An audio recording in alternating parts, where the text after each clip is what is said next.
You had your chance and then you blew it. That is the most absurd statement of the year. Nice. Nice. Oh, baby.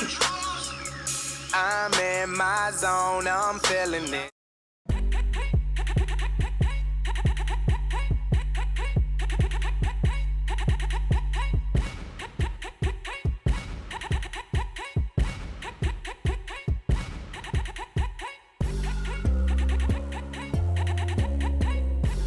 Live from Rock Solid Studios in Granite Falls, it's time for MinneZona Sports, live with DJ Matty C and Paul the Shield Vold.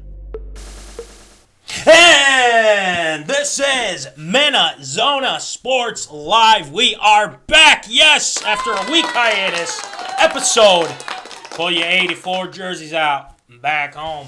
84 episodes of MinneZona Sports Live. It's hard to believe. We're getting to triple digits, people. We're getting closer and closer. But without further ado, I'm your host, DJ Matty C, a.k.a. Matt Callahan, a.k.a. Kelly, a.k.a. Matty C, etc., etc., etc. And all the way from what? And the Shield is not in tonight, unfortunately. Yes, we are bummed to hear about that. But luckily, we do have a guest, and he filled in for Shield about 2 weeks ago, and his name is Cole Munson. Welcome, Cole. Welcome back, Cole. It is about time. Keep throwing your claps to yourself. I finally got you a lower. I finally got you a lower third here tonight. So appreciate it. So I just want to make a pat on the back. Yeah. There you go. You got a pat on the back. You're happy. You're good to go. So. We got a lot to talk about tonight, Cole. For one, we'll probably talk, Tater Tot hot take. And then also we have a very special interview. A guy that we've talked to before, but this time we actually had a Zoom conversation. No phone to the microphone to get him on or anything like that. We recorded a Zoom call with our guy, Will Ratelle. He is back. Yes, Will Ratelle is back for another shot at MinneZona Sports Live. And let me tell you, it was fun. It was a lot of fun. We talked about his website, W2 Performance, some other stuff as well, including the Wolves. Cole, you love this, right? With the Wolves and whatnot. So we talked a little bit about that. And then, obviously, Voldy and him got some beef with the Red Pepper and Grand Forks up there. So there's some controversy. But he redeems himself. So that'll be coming up here very soon after we take care of the Tater Tot hot take. So anyway, Cole, let's get into it because we got a lot to go over. And then after that, we'll have the Ratelle interview. So let's get it going with some Tater Tot.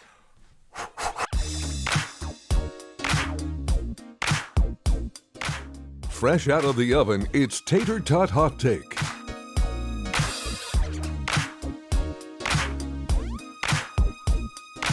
You have to cue me. All right, now we are ready to go with Tater Tot Hot Take. Cole, I cued you. We're ready to go. So there you go. There's your cue. We didn't get to talk about the Vikings game against Carolina since, obviously they had a bye week last week and whatnot, but we didn't really give our reactions. But I wanted to kind of look ahead to more this week. Obviously, the Vikings got the win over Carolina, 34-28 in overtime. Shouldn't have been like that. I think we can all agree on that. Yep. But now we look ahead to this week, Cole, and they got the Cowboys on Halloween, Sunday Night Football. And, we're going to have Carrie Underwood. We're going to have all that jazz and whatnot. But it's going to be a tough one because Dallas is looking damn good. They've won some close games. The only loss was against the Buccaneers and whatnot. But this is a big game. I mean, this is a big game from the Vikings because this is going to show, hey, are we for real or are we not for real here? Okay, because we've had some close ones. We haven't put it all together yet. What I mean by that, offense, defense, special teams, yada, yada, yada. So, Cole, what are you expecting here? And then the zoners, please let us know your thoughts as well. What are your thoughts on this week against the Cowboys, and we're looking pretty healthy going into this game, which is nice too. But Cole, what are your thoughts? I mean, do we have a chance? So for the most part, this is one of the healthiest we've been. Offensive line is going to be huge. You got to keep Kirk protected because you're going to have to put up points against this offense. This is a high-powered offense that puts up points in bunches. Even if you get a double-digit point lead, this offense can put up 2 touchdowns and a drop of a hat and flip that game on its head real quick. So you're going to have to put up points, which means you're going to have to protect some people. You're going to have to keep Kirk off of the turf. Now, yes, one big scare that we've got going in, we got one key injury, Patrick Peterson. Patrick Peterson's going to be out for this game. We're going to have corners step up. That means Brashad Breeland, you were talking smack to the fans, to all the fans earlier. You're going to have to step up and play here because we need the defense to play and at least semi-slow them down because I think the winner of this game is going to have over 30 points. I mean, this is going to be a shootout type of game. Both defenses are going to have a tough time stopping one another as long as we can keep Kirk upright and as long as they call a good game, we should be able to get 30-plus points on this defense, and we should be able to give them a run for their money. I hope so. And you mentioned that there's one key injury. I think there's 2. And the reason why I say that is Michael Pierce. I think in the middle we're going to need him. And I think they fared well against Carolina 2 weeks ago, which helps that. But also I look at how this is going to, like you said, the secondary. I think Patrick Peterson was having a great season. And people said it was cramps, but I don't think it was cramps because that long step that he took, it really, hurt him badly. And I wasn't confident that he was okay, and hence he's on the IR. Now, Michael Pierce, his elbow, I think elbows are kind of a tricky injury to talk about. And he didn't practice today, so that shows you, okay, well, is he going to do limited tomorrow? We don't know. So I think that's another key injury here for this game coming up. But I get frustrated when when they put out the reports and they say, and then Zim says, oh, they should be fine. But then they don't end up playing. So it's like, can't you just let us know? It's hard to determine with some of these injuries and whatnot. But it's not something that it's not a huge deal, but it can be because Zeke's actually been playing pretty well, and their offensive line's retooled now. They're not as good as they have been in the past, but they're good enough, right? So you have Richardson, you have Tomlinson.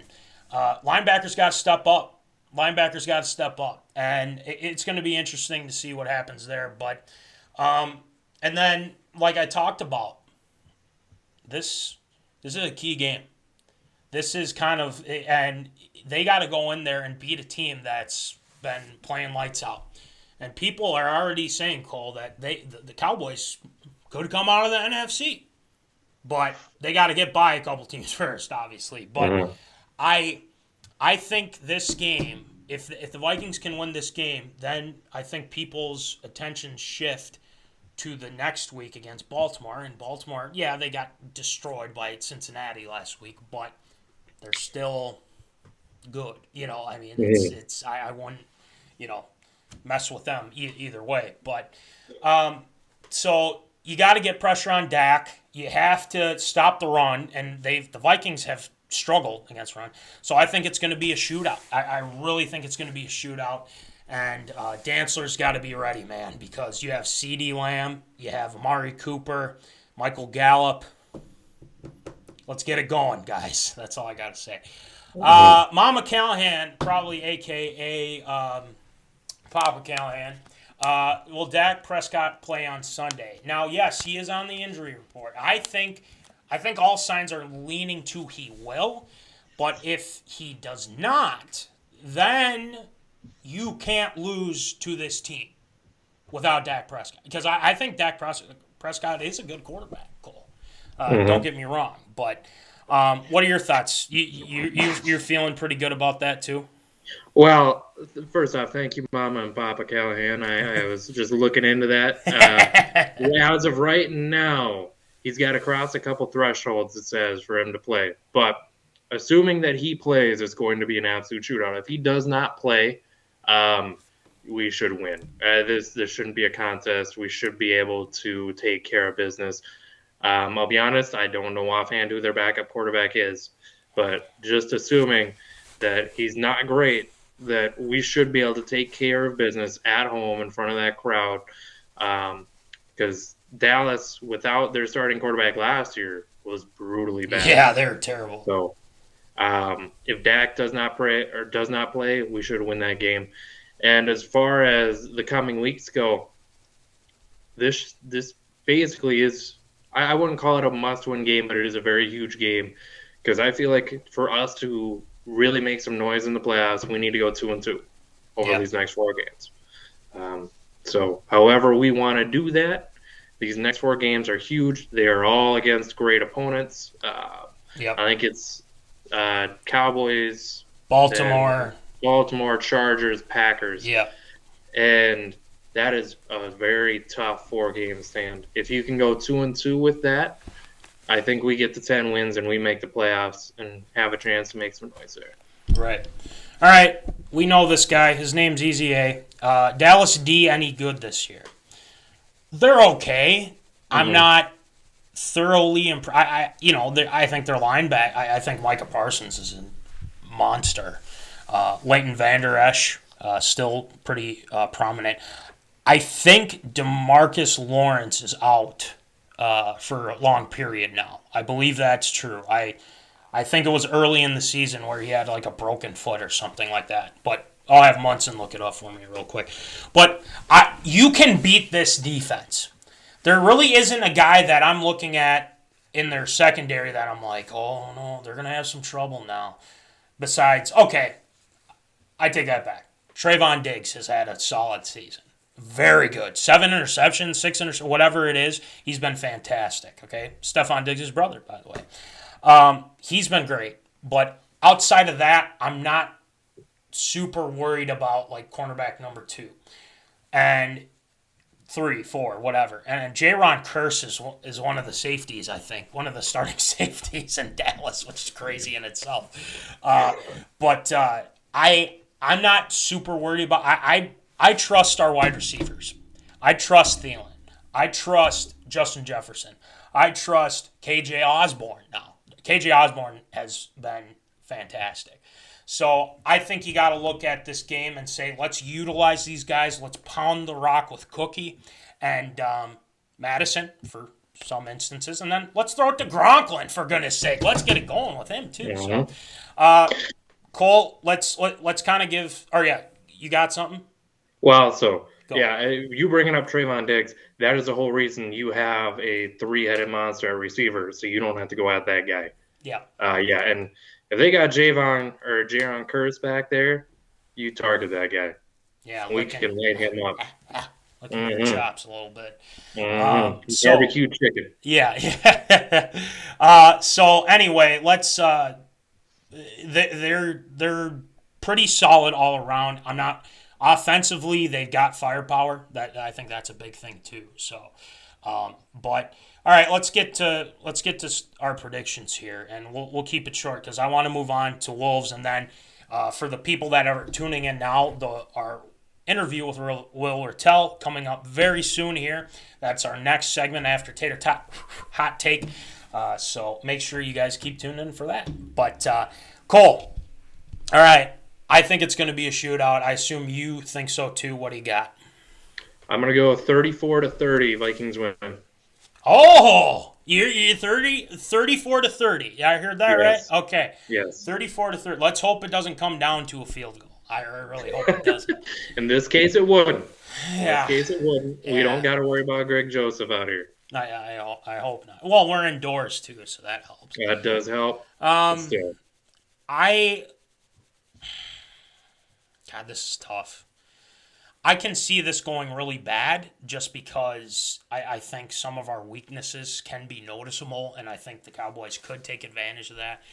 But I do believe in this team, and people are like, oh, of course you believe in this team, Matty C, because you're all talking about the Vikings all the time. But no, I honestly think they have a shot to beat it. They're at home. And yes, it's prime time. Oh, now everyone's going to go, oh, prime time Kirk Cousins, here he comes. Oh, he's not going to get it done. Let's be honest. Most of these losses haven't been on Kirk. Kirk's been the guy that actually to lead our team down the field and actually have a chance to win the games. So there's that. But I think Kirk's going to have a big game. I think he's going to have a big game. He's struggled against the Cowboys a little bit, but I think he can turn that around this week, especially when you got a healthy Dalvin, and then when you have Thielen, when you have Jefferson. I think we're going to see a big game from Jefferson. I think they're going to have Diggs on him, but I'll take Justin Jefferson over Trayvon Diggs. I'm just saying. Okay?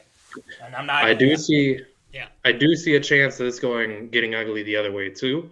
If Dak tries to push through an injury and he is not quite 100%, or if he doesn't play, I can see us rolling in this game. Exactly. So, and then Zoners, feel free to throw in your predictions too. So I'm going to go with this, Cole. I'm going to go 34-28 Vikes. We're going to go with that. The reason why I got the Vikes is I feel good about the pass rush.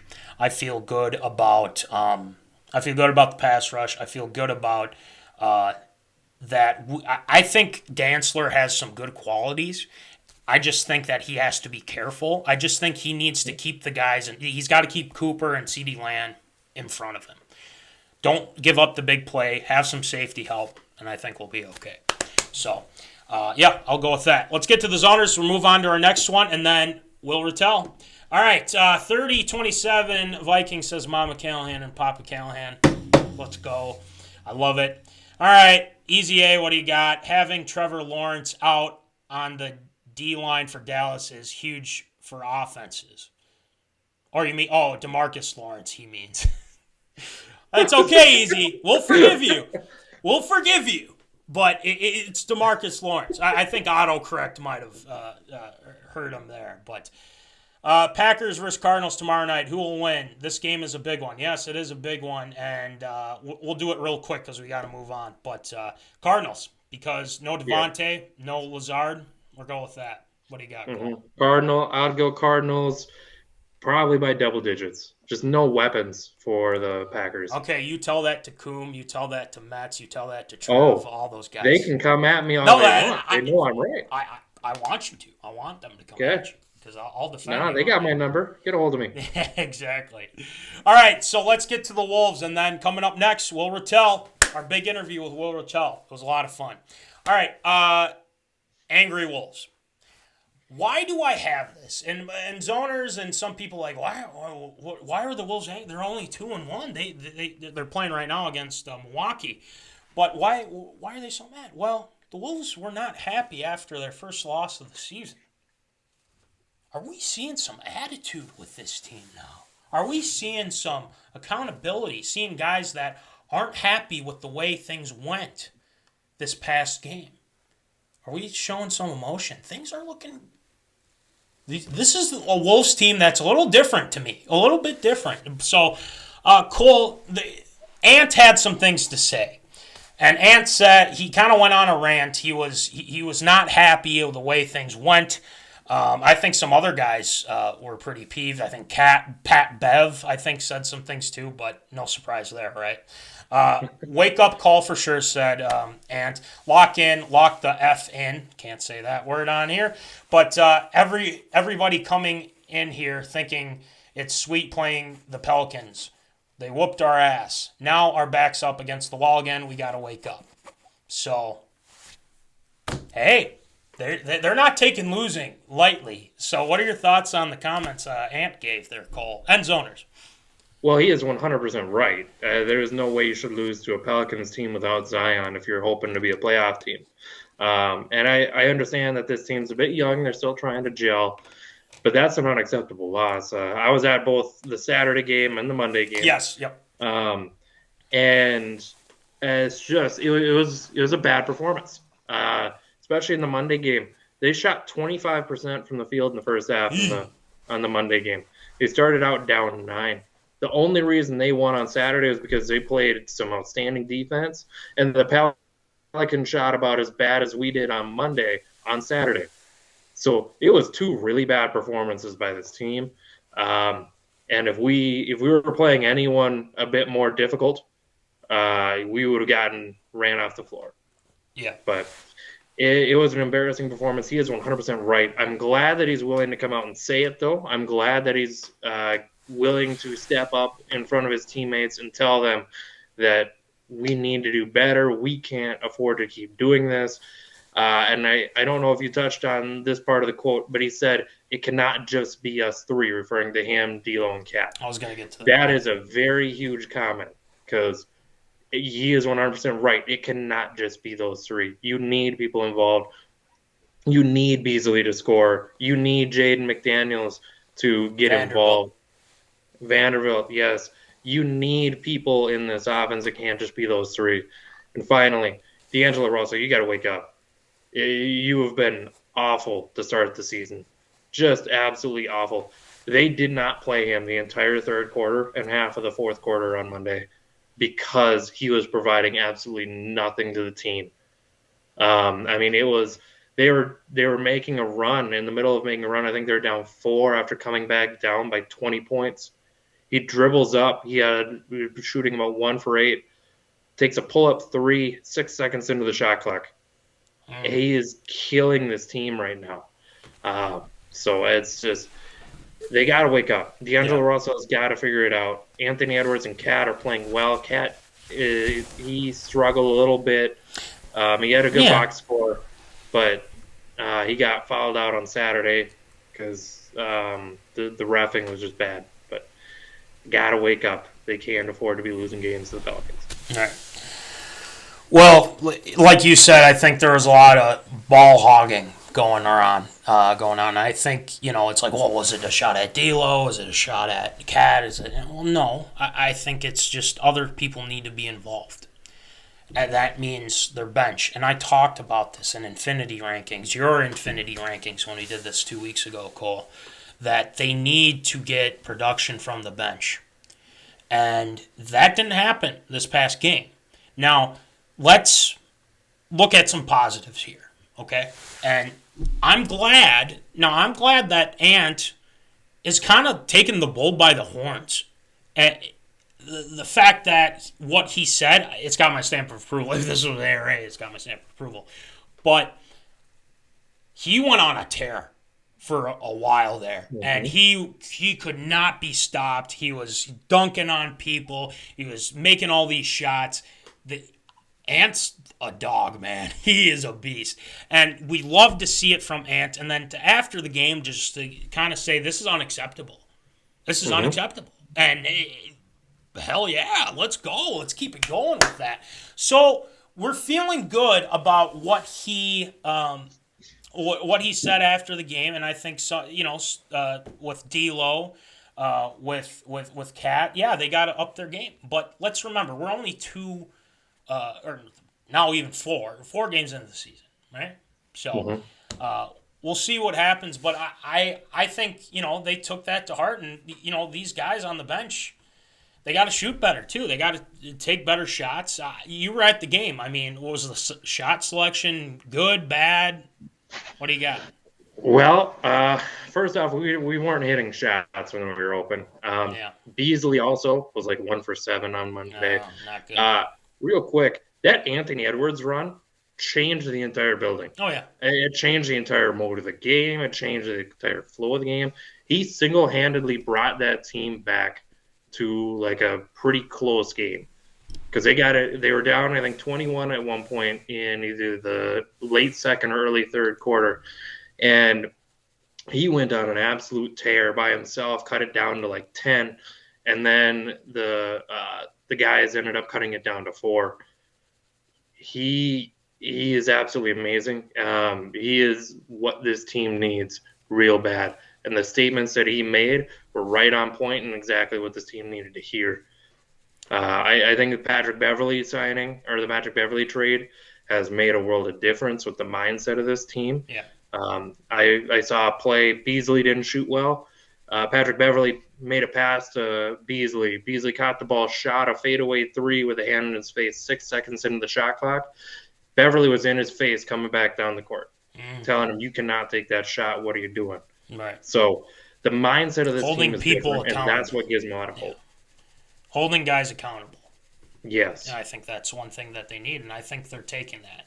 So hopefully, I don't know what the score is. I haven't looked, but it's hopefully that they're taking on the defending champs. So I mean, it won't be. They got to play a lot better against, especially this type of team. I mean, they won the chip for a reason now. So I mean, there's a lot. Wolves are up actually. 26-16. 28-17. Or 28-17. You probably have. Yeah. So that's perfect. All right. So hopefully they can keep this up and get her done. So, all right. Anyway, we'll probably get into some more NBA for ARA after our awesome interview with our guy, Will Ratelle. Yes, it is time to get the interview going with Will Ratelle. We talked everything pretty much, W2 performance. We talked a lot about his time in the NFL. There were a lot of requests from people to tell the Matt Ryan story again, just so you could see him in person and his reactions and whatnot. And we talked about some interesting stories when he's with the Chiefs. And we talked about the pups, like we just did as well. So he's got some thoughts on that. And not only that, the infamous red pepper ordeal. We settled this. It's not me, actually. It's Shield and Mr. Ratelle. So, but we had a great time nonetheless. And Munson will be very interested in our Wolves talk as well. So we'll get it rolling here. So, here it is. Will Ratelle with me and the Shield. We have a special guest. He's been on before. He was on the phone the last time that we contacted him, but we finally got him on via Zoom. Our guy, Will Ratelle. Claps all around for Will. Will, welcome back. It's a thrill to have you back, and we got some good questions for you. So are you ready? Are you ready for it? I am. I'm excited. All right, good. So when we first had you on, Will, we kind of talked about you starting up W2 Performance, and you post videos pretty much almost daily, really informational. And for some people that haven't tuned in or don't know what W2 Performance is, just kind of tell the zoners about W2 Performance and then what you want to accomplish with it. Yeah, so I think the best way to describe it is it's what I'm doing is I'm just creating content that is practical and useful for people who are anywhere between 14, 15 years old, all the way up until, 40 years old, that still wants to pursue athleticism. It's not like bodybuilding content. It's not powerlifting content. It's not Olympic weightlifting content. It's more just general strength conditioning for people that still maybe play rec league basketball, rec league volleyball, beer league softball, stuff like that. So people who still want to be relatively athletic after they've been playing high school sports, college sports, or professional sports. I just try to put out information that's practical for them.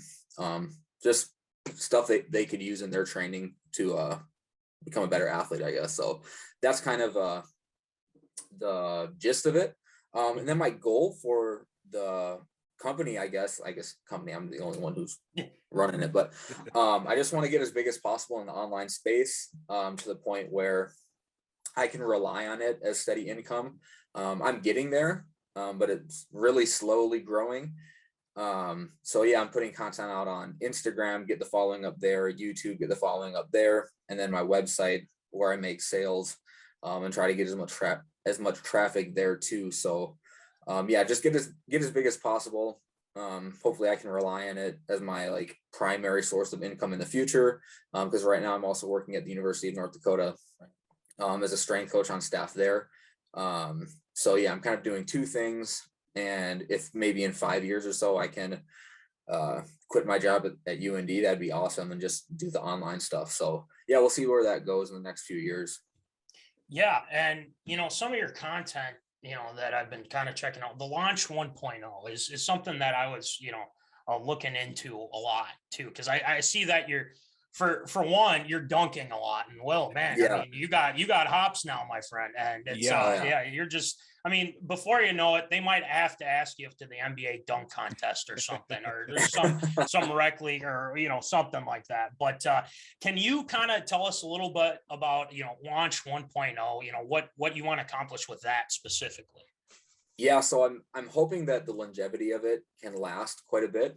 Because really it's really just a 9-week program. It's the way it's designed is that it'll fit for anybody regardless of their schedule. So if you only have 3 days to train, you can do it. If you want to train 4, 5, 6 days a week, you can do it. So like it's designed in a way where you can make it work towards your schedule. And then the purpose of it is to improve like power output, explosiveness, jump height. That's really the idea behind it. So yeah, it's 9 weeks long. And I don't know, does that answer your question? Do you have specific questions about it, or is that? No, that pretty much answers it. I assume people DM you and all that stuff. So, what kind of questions do they ask you? Not just from Launch 1.0, but like just in general. Yeah, a lot. Well, honestly, a lot of the videos I make on YouTube are because of a question I get on Instagram. Sure. But just like people will just ask for like general tips. Like a really common question I get is like, what's one exercise that I can do to improve my vertical jump? And like I've made a lot of posts about this. You probably should be sprinting, because a lot of people lift weights, a lot of people jump, but like 10-yard sprints, 20-yard sprint, not wind sprints, not conditioning, but like true max effort sprinting is something that a lot of people don't really do. I don't know if that's because they think they get a lot of it through their sport organically or not. But that's usually my number one answer. And then I'll have like other parameters around loading, intensity, volume, that kind of stuff that can go along with it too. But yeah, questions like that, just people asking for like tips on how to improve in one area or the other. Sure. Yeah. And it's a lot of things. Like I see that you like some things are underrated, some things are overrated and whatnot. And that's really cool. I just think, there's some things that I was like, curious about, and I click into your video, and then you have all this information that you already, know and say, hey, this is the reason why this is overrated. This is the reason why this is underrated and whatnot. Like, let's just say, wind sprints are underrated and things like that. And then you kind of explain it. I think people find that really helpful. So it's looking pretty good for you. But for Launch 1.0, will there be a 2.0 in the works? That's my question. Yeah, there are. I right now, so I'm writing an ebook with it. And it's done, but I don't like some of the ways I've worded things, and I want to clean it up. I've been working on it since March, and I don't know when it's truly going to be done because I keep redrafting things. But yeah, there is a Launch 2.0 in the books. I have another ebook and like training protocol coming out in about a month. That's called the Haas Project. So yeah, I'm working on these things. If I don't like the final version of it, I'm not going to put it out though. So sure. The Launch 2.0, I think it's like 17 or 18 pages long right now. Wow. That's like single spaced. And I don't want it to be a super long, I want it to be an easy, quick 8 to 9 page ebook that anyone can just read in an hour. Sure. So yeah, I'm still working on that, trying to clean it up. But yeah, it is coming.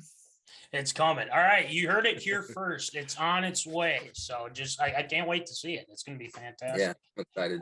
Yeah, I bet. And then obviously you have the speed program too, which is something that I think a lot of people can benefit from. And then Next Level 1.0 that you have full body strength and conditioning program designed to improve strength, speed, power, and body composition. So Yeah, make sure you guys check that out here for zoners who are interested in what Will's got going on with W2 Performance. You know, any videos that zoners want to check out, make sure you check out W2 Performance, like them on Facebook, subscribe on YouTube, all that fun stuff on all the socials media. So, but anyway, let's move on to something that the zoners have been requesting of you, Will.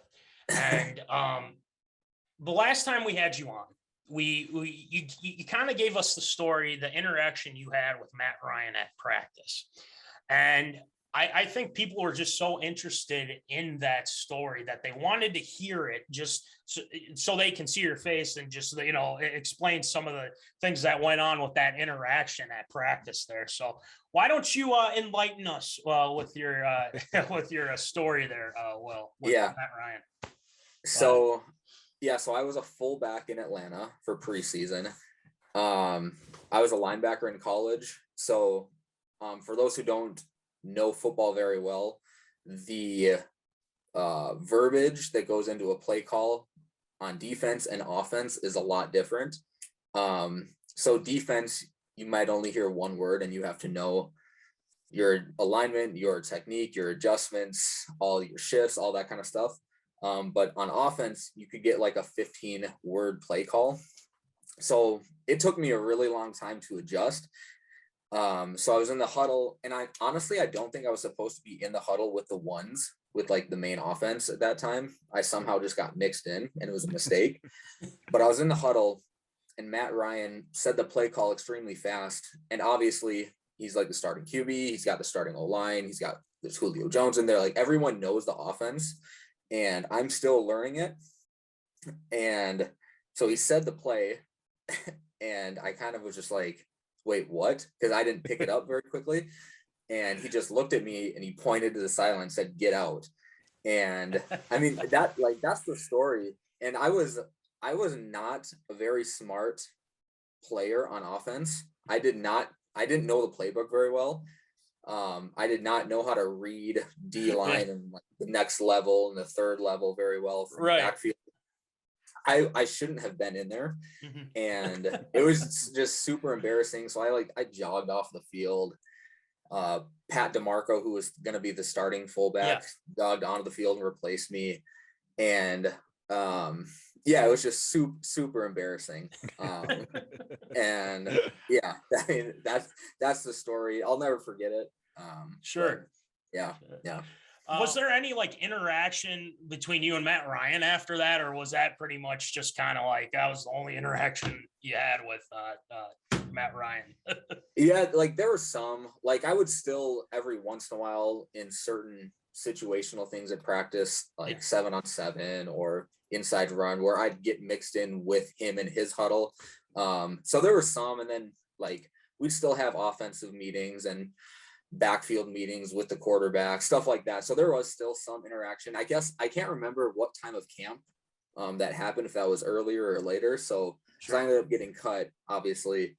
So I don't remember exactly when that happened and how much more interaction I had with him after, but yeah, there was some. Yeah. Well, that's good. That's good, because obviously he was probably like, when you asked him that, he's probably like, you can't have this going on. You know, yeah, exactly. So yeah, it's one of those stories where it's like, you know, it's interesting because we don't know from like, you know, because we watch the NFL like almost every Sunday and whatnot. And then obviously we saw some of the interaction with Matt Ryan telling guys to get effing set and whatnot. So that's always funny. So, it's interesting because, you know, I remember last time you talked about, you know, you interacted a little bit with Julio when he was with Atlanta at the time and whatnot. But any other kind of, you know, cool or funny stories that you had, you know, just with your short time in the NFL? Did you have any like interactions like I know you mentioned with Julio before, but any other, and then the Kansas City Chiefs too, I believe, as well. So any other fun, cool stories that you have? I guess one that really sticks out is when I was in Kansas City, a bunch of us went and played paintball, and Alex Smith like paid for it all. So we all just met there. There's probably 20 of us on the team that went. Alex Smith was one who paid for it. Like Travis Kelce went. CJ Spiller was there Yeah. at the time. Oh, When so like okay. that was pretty fun. If I remember correctly, like we rented out the paintball field facility, whatever you call it, just for us. Sure. So yeah, that was pretty cool. That was a fun time. Yeah. Was Andy Reid there? He was not playing. He was not playing. But he was paintball. he wasn't playing paintball. Yeah, you're right. That'd be kind of funny seeing Andy Reid in the paintball. Yeah. There's just going around. That'd be pretty funny. But yeah, no, that's another cool story. I mean, especially with guys like Alex Smith, and it was probably before Mahomes, I assume, right? Too. Yeah. So Okay. so I actually got cut the day Mahomes came in. Wow. So like the draft happened, Mahomes showed up like 3 days later, and that was the day that I got cut from Kansas City. Oh, gotcha. So you can Yeah. say that if it weren't for you, Patrick Mahomes wouldn't have an NFL career. Just We just could putting it say out that. there. Yeah. Put that on a t-shirt right now. Yeah, we can. Yeah, we'll put our MinneZona stuff on it for you and all that stuff. But yeah, that's awesome. That is that, or I mean, in the fact of like, Mahomes 3 days after, it's just it's crazy, crazy. Yeah. But all right, you've asked for it. We're gonna give it to you. Let's talk a little Wolves, my friend. Oh yeah. So the Wolves, I think they're winning right now. If as we're I'm gonna currently pull it up quick. right, as we're currently recording, I and see them down. They're down now? 37-26, down by Okay. 11, unless Okay. my feed is late. that could change. Very well That could be. very well change. So let's talk about this team here. Okay, so we had Rosas kind of had his thing. He's gone. A-Rod, Mark Laurie own the team now. The Wolves start off good, 2-0. That's looking pretty, solid. So, I mean, what are your expectations for this season? I mean, are we going to see some growth, or do you think they're going to make the playoffs? What do you think? What? Yeah, so my prediction is a 45 win season. Ooh, Which would probably put them at that 7 or 8 seed. They'll have to be in that play-in tournament. okay. Now, as far as them making the playoffs, they'd have to win that tournament or get so far through it. I think that's realistic. When you're thinking about all the other teams in the West, I think you got to put Denver up there. Golden State's back up in there. Utah. I don't know about the Lakers. They're probably going to be in the hunt, but I don't see them being like a top 4 or 5 seed. Sure. Clippers, Phoenix. Like it's going to be competitive. Yeah. But I think they'll be in there with them. That's my prediction. I think Anthony Edwards is going to. I can see him being an all-star. I can see him being a 24, 25 point per game guy with 24, 25 points, 5 rebounds, 3 assists, numbers like that. I can see D'Lo being like an 18.7 assist kind of guy. And then Towns a 23, 24 point, 11 rebound type guy. So with those 3, I think they'll be pretty good. And then they got better defensively with Pat Bev. Yeah. And then who else did they bring in? Taurean Prince, who can shoot it. Yep. Taurean Prince. Yep. Or is that really all they brought in? Balmaro, but he's not going to play much. I don't think. Right. But they re-signed Vanderbilt, McDaniels, and they're actually pretty good. I just think, and just to add on, I think the power forward spot is going to be a point of emphasis because there's not a whole lot of size there, so that could be a weakness. Just throwing that out. I mean, would you agree with that? Yeah. Because who was their starting lineup? Was Vanderbilt the starting 4? I think that's what it was. Yeah. I believe that's what it was. Yeah, Vanderbilt was in. Yeah. Because they might have to be playing small ball. Right. Yeah. Right. Maybe that suits them though. Yeah, it could. And I think the point of emphasis too is defense, because you can score all these points with Ants. You can score all these points with D'Lo, Cat, and whatnot, but you got to be able to defend. And that's why I think, obviously Rosas is gone, that they brought in Bev to be like, look, veteran leadership. Here we go. Defensively, he's going to lock people down, which I hope he does. And people said Ant's defense has gotten a lot better off the ball, things like that. So apparently he's grown like 2 inches too. Yeah. over the He said he's gonna, if he grows anymore, he's gonna be like Jordan now. I mean, Yeah. it's Yikes. crazy. Yikes. Yeah. Watch out. All I'm saying is watch out. But Yeah. Speaking of Ant, and then this will be my last one. He got absolutely robbed of the Rookie of the Year trophy against LaMelo Ball. LaMelo Ball didn't even finish the gosh darn season. And Ant got, I mean, what are your thoughts on that whole catastrophe with the MVP? Yeah, it's a disgrace. It's a disgrace, exactly. Yeah, It is a I was disgrace. I was really unhappy with the Anthony Edwards pick when we originally picked Oh. him. I thought LaMelo Ball or Wiseman would be a better pick, Okay. but hindsight's 2020. I think Edwards is easily the best in that class right now. I think he's just I think he's going to be a better version of Dwayne Wade. So, yeah, I think you've been listening to Munson. That's what I think. Because he said the same thing. He said the same thing. So, but yeah, I think it's. I mean, from what we've been seeing, things are looking good. And he's a good guy, you know, obviously his interactions and whatnot. So I think Ant's going to be, just keep him here. That's the main thing. Keep him here in Minnesota. Keep him happy. Keep him happy. So, all right, Voldy, here you go. Here's your opportunity. Right. Go. All right. So last time we had this conversation, it was well over a year ago at this point. I didn't know you. You didn't know me. It's all a thing. It's all water under the bridge right now. But we got to bring up one topic that's not only been a hot topic here on the show, it's been a hot topic in my own household as well, for the fact of an establishment in Grand Forks as well as in Fargo as well.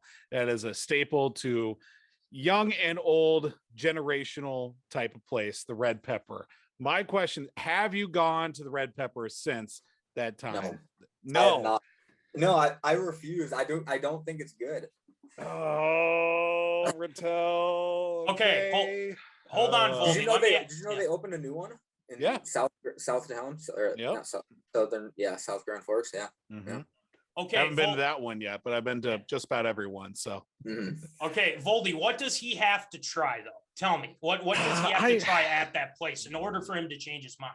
Look, there's a lot of ways you can go. If you're a sandwich guy, you got to go with a good grinder is the thing. So much so, my parents, celebrating over 30 years of marriage this past week, actually had grinders for their anniversary dinners. Well, that's how dedicated Mama and Papa Vold, Jim and Jane Vold are to the Red Pepper and that establishment in Grand Forks and in Fargo, and also everything with that too.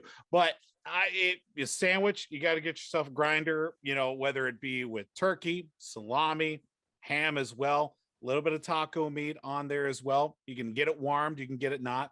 Lettuce, red and white sauce. I go a little extra on the white sauce as well. It's fantastic. You just got to give it a shot. If you don't like it, so be it. You know what? You could just say, I got a friend of mine who always says, a friend of mine who actually said one time, as I work at a radio station on there, says, I'm right, you're wrong, shut up. And that's basically the route that I'm going with here as well. Just got to give it a shot. And I can't believe that you don't like it. But you know what? Would you do Red Pepper over like Qdoba or something like that? Ooh, now you're pulling out.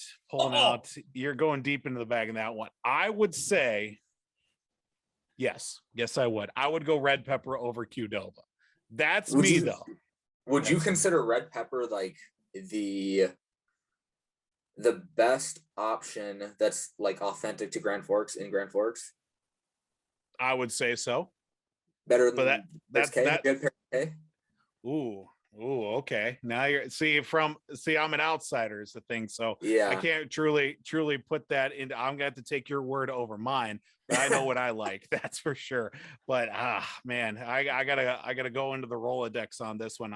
I'm gonna have to ask the crowd for the 50-50 on this one, but I don't know. I can't give you a real informed opinion, but look, Red Pepper, you got to give it another try. You just got to go in there without the blinders on, knowing that you don't like it. When's your next time in Grand Forks? I don't know, somewhere between now and when they put me 6 feet under. So hopefully soon. You came to town one time, but I was out of town. Yes. So that was back end of July, early August. But I'm hoping maybe sometime this whenever I've Okay, got yeah. longer. So I think I was in Chicago, I think, for a wedding at that time. Yeah. So next time you're in Grand Forks, we'll have to do both the K and red pepper. I think we can make that happen. I'm gonna go out of my way to make it I happen. want a Voldy's vlog of this. We need video evidence of this. So we'll figure something out. That'll be the main thing. So yeah. Go ahead, Voldy. No, but yeah, we could definitely make that happen as well. And obviously too, you working with as a strength guy for the University of North Dakota too. I want to give, just a little bit of, just an informed opinion on your part, working with some groups of some athletes as well that you work with on a regular basis. Is there a particular group of athletes, maybe from a certain team or a group within a team, or you see as maybe the most difficult group to work with, maybe a lot of attitude or just a lot of personality that kind of, steers them in the wrong direction? Yeah. So men's basketball, I love working with. And I think it's just because, so I'm 28, those guys are 18 to 22. So I'm like not that much older than them. Right. And it's just me and like 13, I think it's 13 or 14 of them. So it's not like a huge group. It's not like a big football team where there's 90 guys either. Right. So I think when I'm with them, like I don't want to say fit in, but like I can relate to them in a lot of ways. And it also helps that I love the game of basketball. They know that I play basketball. Like they see my dunking videos and all that stuff too. And I think that helps get buy-in from them. So what we're doing training wise, I think since they know that I enjoy and play basketball as well, that I'm not just trying to like train them like a bodybuilder or something like that. Like they can buy into the training too. So they're a really good group to work with. There's a lot of good personalities and like characters on the team. So they're always fun. Football team has a lot of really good guys too. They got some really good athletes too. Like guys who have like a couple guys who have like 40-inch verticals, some really big, strong dudes. So they're fun to work with too. Now football, just because it is such a big team, there's always going to be some assholes, that kind of just make the session not fun or whatever, make it suck. But that's going to happen with any school, any group of 90 guys. So then I work with volleyball too, and usually females are good to work with. They don't have egos the way guys do. They're going to take the coaching you give them, and they're going to be respectful. They're going to respond. They'll say thank you at the end of session. So like for the most part, most of the athletes here are really good people to work with. That's good. And there's nothing really to complain about with them.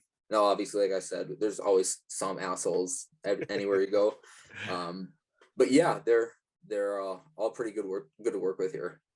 Got any funny stories maybe in the heat of maybe training, or you're in the weight room, or maybe you're doing a group exercise maybe on a open space that maybe you get right into the mix, you one-on-one against an athlete, and you just absolutely just take them to school, maybe you beat them in a shuttle competition or something like that? Yeah, I do actually. So because I work with basketball, and just the way it gets set up with like the way our weight room is set up and them working out before practice, like it allows me to do different things training wise with them compared to other teams. So a lot of times if someone maybe needs like a training partner for a specific drill, I'll jump in with them. So yeah, like I'll go race, or I'll do some sort of jumping activity with the guys, which is always fun. So there was one basketball player, about a year ago. Yeah, it was right before their season started. He said he was faster than me. And so he just kept telling me he's faster than me. And I finally said, all right, his name was Deshaun. He's not here anymore. He's a good dude. So I said, all right, Deshaun, let's actually race. We'll do it in front of the team. And I ended up smoking him. So that was fun. Yeah. I can't really think of any other specific stories, but yeah, I'll hop in with the basketball guys every once in a while in some exercise or some drill, some activity. So yeah. Do you continue to, just rub a little salt in the wound as the year went on? Be like, you want a rematch? You want to take this out once again? Yes. I made an Instagram post about it after it happened. I can't remember what it was, but it was like a video of me sprinting, and I just like tagged him, said I'd smoke you or something like this. Oh, that's fantastic. So you've been there, quite a while from now working as a strength guy and also working with a lot of teams, and also from your playing days too, a little bit. Looking back at your playing career with the football teams, or one game that you remember, being more memorable, one of your favorites, or do you have a memorable play from your time on the football field for the team? Yeah, I think the most memorable moment was in 2015, so my senior year. We beat Wyoming, and that was the first. We're an FCS school, so we don't play like Big Ten, SEC. So Wyoming is, I think they're Mountain West. Yep. So we beat Wyoming. We went out to Wyoming and beat them, and that was really cool because it was the first time in our program that we had beaten an FBS team. So that was really cool to be a part of. That'd be probably the number one memory I have there. Yeah, that'd be it for sure. Okay. And also looking back at too, I know that there's been a lot of changeover in at least the imagery part for the University of North Dakota. As a loyal diehard fan myself, given the three changes over in, especially in the last, half decade for sure, Fighting Sioux, Fighting Hawks, UND, what's your 1, 2, and 3 from that order? One being your go-to top, to number 3 being, it's there, but it's not exactly number 1. Fighting Sioux, number 1, like without a doubt. He redeems himself. Yeah. Then I think Fighting Hawks is pretty cool of a name. I think the logo is kind of lame though. It almost in a way looks like the post office. Yes, that's what my about? dad kept saying all the time. Yeah, but I think Fighting Hawks is cool, but the logo could have been better. I've actually seen, I don't know if you guys have seen, you probably Google them, like some of the, not alternative, but other art that was like sent in to be consideration for the logo, and there was actually some really cool ones, and I don't know why. I've seen them. It didn't, and then I guess the interlocking ND is just, it's the same thing as Notre Dame, so nothing special about that. Yeah, the old school, and then they try to update it a little bit and make it a little more block refined or whatever. I mean, it was okay, and then you thought they'd come out with a better logo. I also too, was it this past summer, maybe the start of the college year or whatever, they had the statue in front of one of the buildings, and like 2 weeks in they removed it. Yeah. Did you know what the nickname of that statue was? No, I can't remember off the top of my head. I guess I can say it because it's a name. It's Mike Hawk. So you say it fast. Yeah. Yep. Yeah. So yeah, they removed Mike. that. Yep. Oh man. Oh, it's fantastic. I love it. Totally redeemed yourself though. We'll work on the red pepper and the K as well, but you redeemed yourself with Fighting Sioux. You got back in the good graces of Jimbo Volt right there. Yeah, we'll go if you come up to Grand Forks. We'll absolutely. I'll let you know. That'll be the next of Oldies vlogs right there. Ratelle tries red pepper once again. But anyway, Will, we thank you for coming on again. We got to have you. We'll probably have you on again at some point. For sure. But you're putting yourself up there for best guest of 2020. We've had some good guests, but I think you finished third in the 2020 and whatnot. I think you're making a strong case for numero uno. So make sure you tell your friends, your family, and all that stuff to vote for you when the Zony Awards come up again. So we'll get it done. Hey, I love it. So, but anyway, with that being said, we'll work on the red pepper stuff. We'll get some other stuff. And then, Will, before we go, can you tell us where everyone can find you on Instagram and W2 Performance? Go. Yeah. So Instagram is will.ratelle. Easy. YouTube is W2 Performance on YouTube. And then my website is w2performance.com. So yeah, pretty easy. Pretty easy. Check it out. W2 Performance. We promote it. We try to share as much videos as we can here on MinneZona Sports Live. So we'll do that for you. So, Will, thanks for coming on, and we'll talk to you soon. All right. Thanks for having me, guys. You bet. All right. That was our interview with the one, the only Will Ratelle. We thank him for coming on and whatnot. So, Cole, what'd you think? That was great. Yeah. That was great. Dwayne Wade. Wow. I think he got that from you because you said that. You know, I'll take it. You know what? If he wants to follow me, I'll lead him straight into the promised land. Maybe we'll have both of you on so we can talk Wolves and stuff like that. Yeah. So he knows his stuff, and trust me, he can dunk on people now. I mean, he's just a hell of an athlete. So, and also you can check out more of his stuff, w2performance.com. Make sure you check that out, and make sure you check out everything that he's got on his Instagram. It's just at Will Ratelle. Facebook, like the page on Facebook and whatnot. So, really cool stuff from our guy Will Ratelle. So, we'll probably have him on at another point here. But Cole, he's up for best guest now. So are you. So, I don't know. We'll have to see what happens. I don't feel good about your chances now. You're going to duke it out. I'm going to put forth a good effort here. Okay, well, that's good. That's what we want to hear. So, all right. Well, Zoners, thanks and we'll have the full interview and everything like that posted a little later in the week, and so you can check it out again. Or if you haven't seen it yet, well, we got you covered. So, all right, Cole, let's move on to ARA. We got a lot to talk about with that. We got some wild. We're going to talk about that whole Tom Brady Buccaneers thing. And then Giannis had some things to say about a dynasty of the Bucs. And then we're going to talk Gopher football to wrap things up. So let's get it going with some absurd or approved. It's time for everyone's favorite segment, Absurd or Approved.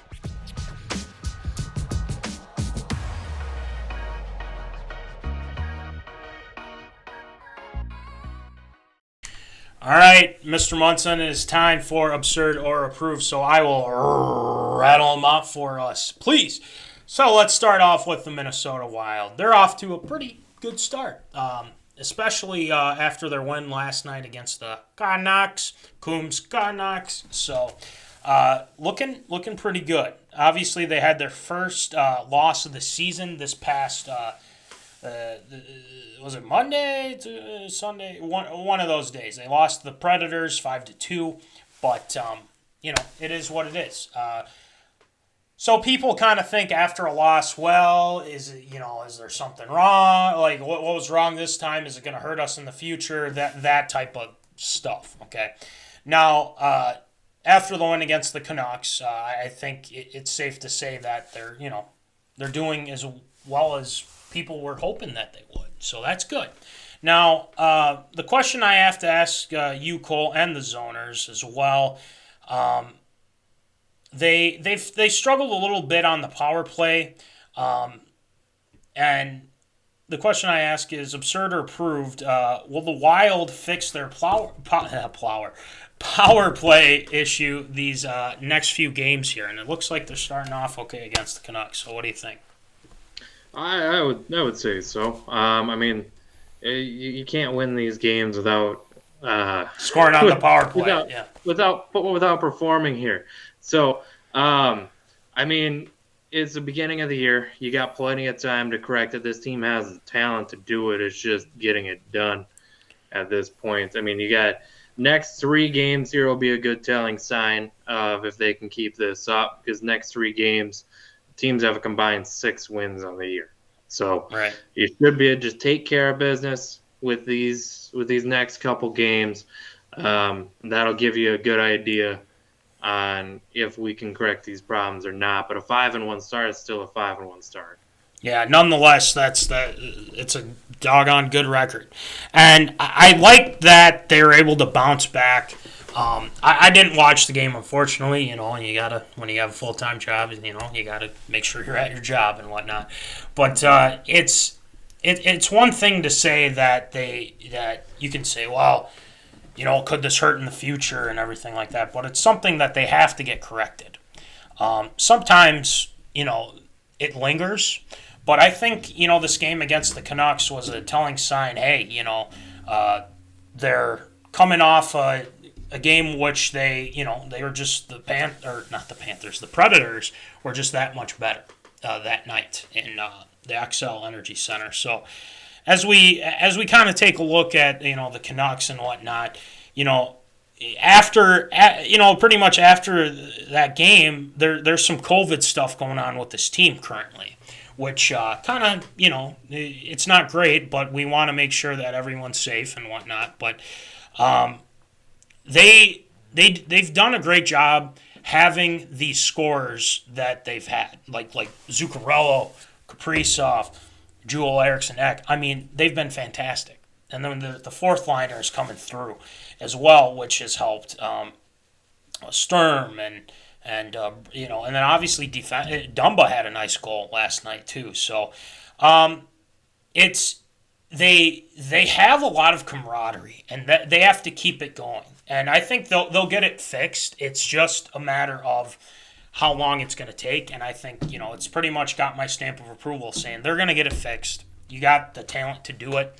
I believe in Dean Evison and the crew there, so I think they'll be okay. They'll be okay. So stamp of approval. So let's keep it going with the Wild. I mean, let's keep winning. Let's keep getting stuff done. So hey, fingers crossed, right? All right, let's move on to our next one, Cole and Zoners. I think everyone's pretty much heard this story already. There was a Bucks fan that got the 600th TD ball, Tom Brady's 600th passing touchdown to Mike Evans. Mike Evans kind of forgot, that was a 600. Oh, I gave it away to a fan. Awkward. So, I think there was some negotiating that had to get done, for one, and the guy was kind enough to get a deal done. There were some negotiations, Cole. There were some negotiations, and he got Brady got the ball back, and and even Brady said there was a lot of negotiation in order to get the ball back and whatnot. The team gave him a pair of season tickets to the guy for the remainder of the 2021 and all of 2022. $1,000 credit to the team store. And not only that, Tom Brady got him Bitcoin apparently. Mm-hmm. So he had all the leverage. His name's Byron Kennedy, I believe. Byron Kennedy. And he had all the leverage, and even Brady said that. But I think that it's one of those things where like maybe he could have bargained saying like, no, I'm gonna sell this, man. I'm gonna get some straight cash, homie. But that wasn't the case. He decided, no, I'm gonna give it to Brady because it's important to him, right? So the question I asked to the Zoners, and you as well, Cole, is it absurd or approved that Mr. Kennedy gave away the 600th TD ball? I mean, it's approved. There's things bigger than money in life. This is a huge, huge, huge deal for him. Yeah. For Brady, for the fan, for everything. And I understand that he probably could have taken it. He could have sold it for a whole lot of money. But it was also my understanding that he's going to get a round of golf with Tom Brady out of this, too.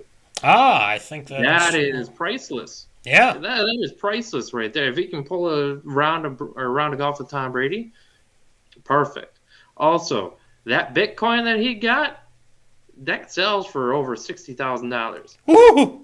So he could cash that in for $60,000. So he's not walking away empty-handed here. Plus, like you said, he's got the season tickets for the rest of the year, plus the 2022 season.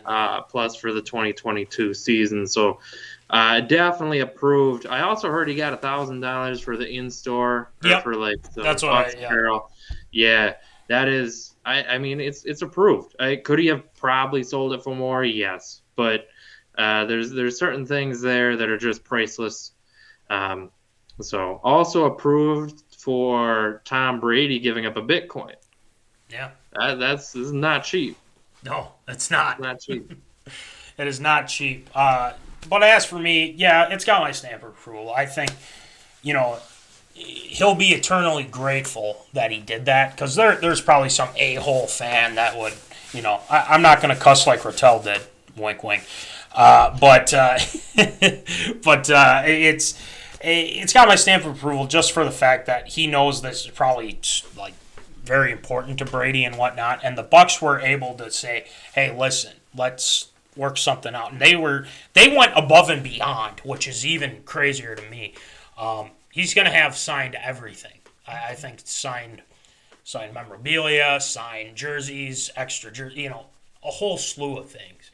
But I know one person, one zoner who tunes in that is a Bucs fan, that is super jealous right now, and that is my brother-in-law / brother, Nick Vandenplas. He is very jealous right now. Big Bucs fan. I wonder. I think he would do the same thing. I'm going to have to ask him that, but I know that he's definitely jealous of that guy right now. But yeah, you just got to give it. You got to give it back to the GOAT. I mean, you just have to. But Mike Evans, that could have been a very costly mistake by Mike Evans. Like no ifs, ands, or buts about it. But yeah, at the end of the day, it's got my stamp of approval. Some people are saying, "Oh, it'd be absurd. You go for the money, take the money. Get a bunch of money out of it, yada yada yada." But I think he got a good deal. Either way, he's in good shape. So yeah, stamp of approval for him getting what he got. So, all right, let's move on to our second to last one. Our This one's interesting. This one revolves around the NBA. And Giannis Antetokounmpo, I got it, said that the Bucks might be a new NBA dynasty. Interesting. I think Cole's got some thoughts on this. We'll get to you in a second, Cole, I promise. Okay, but Giannis is, and very confident in what he's saying, and he believes that this can get done. But I think other people have some different opinions about that. He says, if you're a competitor, your mind creates something different, a different challenge. You might say, okay, I did it one time, I need to do it a second time. And when you do it a second time, you want to do it a third time, and so on and so forth, as everyone will know. We're still the Milwaukee Bucks at the end of the day. There's a lot of people out there that still don't believe we can do it again. So, he's only 26 and whatnot, so he's doing okay. They have a good core of guys too. So it's interesting because they did show, hey, we belong. We got a ring out of it. We beat the Nets. Yes, there were some injuries and Kyrie and all that stuff going on, but hey, they got it done. Cole, we watched that game, I believe, with each other. Whenever that was. I can't even remember. In the summer or what. Yeah, in the summer, we'll say. But absurd or approved, Giannis's comments about the Bucks being the new NBA dynasty. Approved on the mindset. Not approved on it actually being true. Ooh. So, I love the mindset from him. Keep going for it. Try and build that dynasty. But as you said, we were there for Game 7 against the Nets. Yep. And they were a Kevin Durant big toe away from not even making it to the Eastern Conference Finals, let alone winning a championship. Right. Until further notice, I'm sorry, that Brooklyn Nets team has got to be the favorite. Even with Kyrie or without Kyrie, they're going to get it figured out. I am picking the Brooklyn Nets. I do not see any sort of dynasty coming with this Bucks team. They are very good, and I love the mindset. But James Harden and Kevin Durant on the same team with some supporting pieces, no, I just don't see it.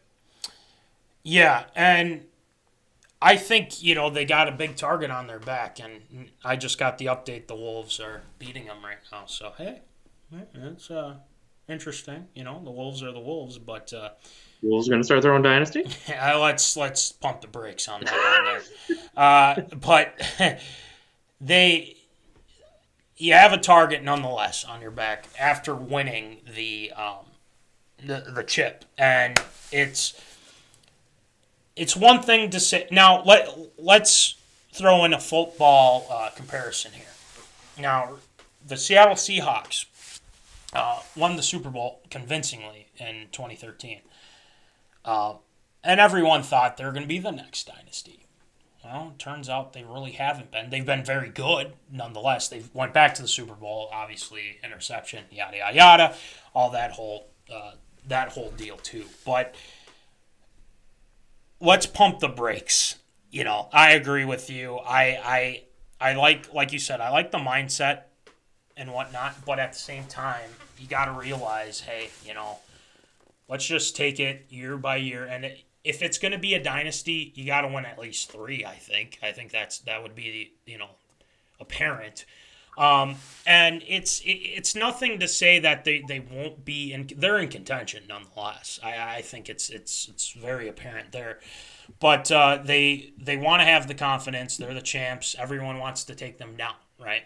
So I think it's going to be much tougher, especially in the East. And, well, I know Kyrie's deal is a little weird, but we'll see. I don't know. But I would say they're not – I don't think they're going to win this year. Just my humble opinion on it. But you never know. You never know with everything that's been going on. And, obviously you have the Lakers and got to watch out for the – never mind. I kid. So, yeah, I think it's absurd, But at the same time, you want to have that mindset. We're going to win again. So we'll roll with that. All right. Our last one for tonight, and then we'll wrap things up. The Golden Gophers. Now, Cole, you said some things about the Gophers not too long ago. About Bowling Green, that whole deal and whatnot. But they're 5-2 now. And they dominated Maryland.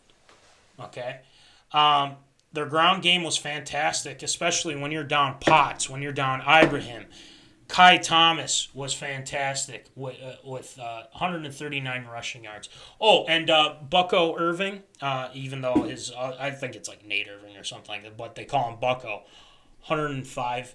And then Bryce Williams had 48. All three scored a touchdown, 326 yards against Maryland. Mm-hmm.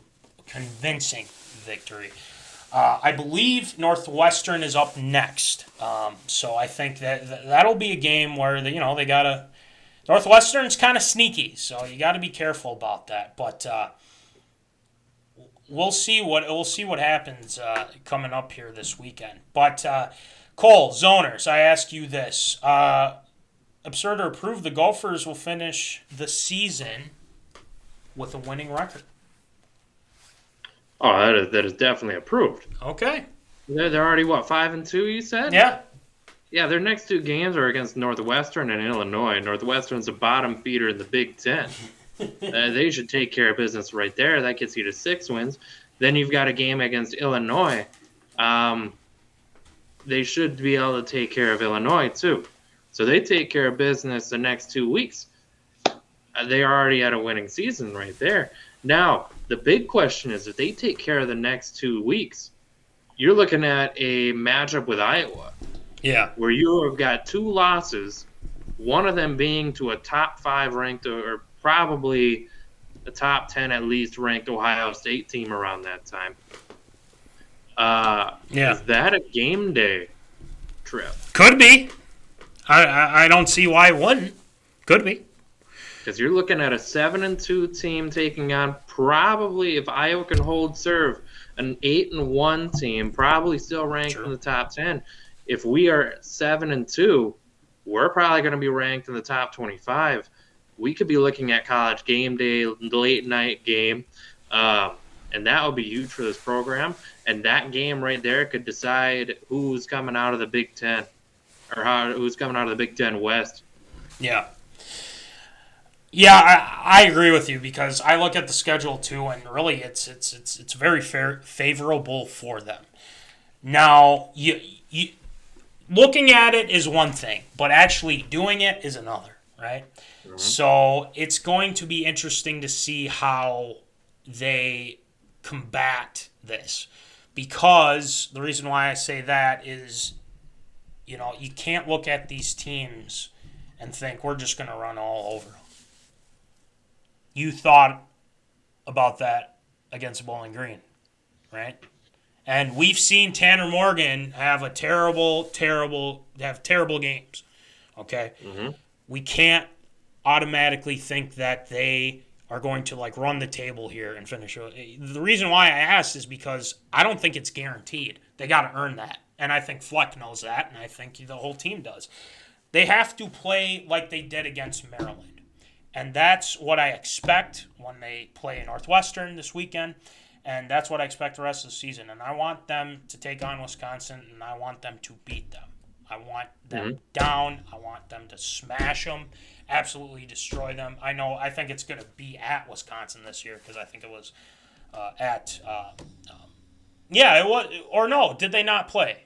I can't remember. It was a year after that. We'll have to look it up. But anyway, you got to look at these next few games and think, okay, well, you have Iowa.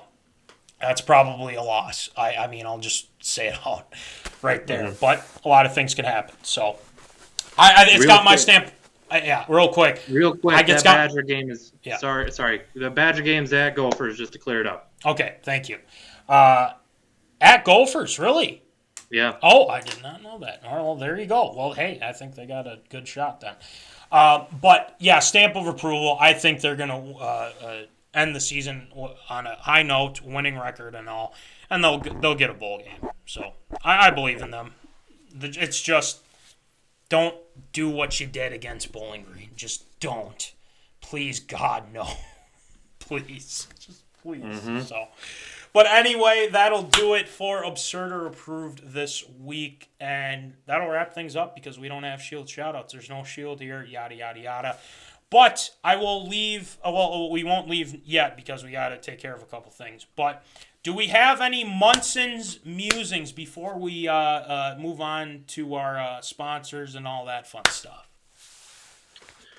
Well, nothing this week. Sorry to tell you. I don't got anything for this week. I'll come prepared next time, though. You know, we met up before. I thought you were going to have something for us. Drop the ball, Matt. I'm sorry. How disappointing. You could have even brought up the one person that we both disagree on, but you dropped the ball big time. I'm just kidding. Anyway, with that being said, let's move on to our stuff here. If the zoners would like, and you know we're gonna get get more merch here. If you guys want sweatshirts, if you guys want shirts, stickers, hats. It helps us keep this on the Facebooks, keeps us on the Facebook's lives, all that stuff and whatnot. So, $40 for the sweatshirts, $5 shipping, and then $20 for the shirts, $5 shipping for that as well. We got stickers, plenty of stickers. We got plenty. They're only $2 for the small ones, $3 for the big ones. All that fun stuff. And hats are coming soon. We're still working out the kinks on that. But, again, shout out to W2 Performance. Will Ratelle for coming on this past, or today. Absolutely today. I don't know what it was this past week. Well, technically it was on Monday, but we appreciate it nonetheless. Make sure you check out W2 Performance online, www.w2performance.com. So make sure you check out Will's stuff if you're interested. And whatnot. He does a fantastic job. And also, thank you to National Fleet Graphic, Crown Rental, Tyler Knutson for the stickers. They look fantastic. People love them. And Jack O'Keefe, Jack's Junkyard, now with Apparel. He's doing a great job as well. And then check out Breaking Into the League with Sam Gabrielli, Ryan Martin, available on Spotify and Apple Podcasts. So make sure you guys check that out as well. So anyway, Cole, thanks again for filling in. We're hoping that we have Shield back, but we'll have you on here again soon. All right? Does that sound good? Fantastic. Come prepared next time. That's all I ask. Yeah, I will. That's all I ask. No, I'm just kidding. Anyway, remember, as always, folks, keep in the zone. Thank you for watching MinneZona Sports Live. Join us Wednesdays at 7 p.m. for live show broadcast. And as Voldy likes to say, follow us on all the socials medias.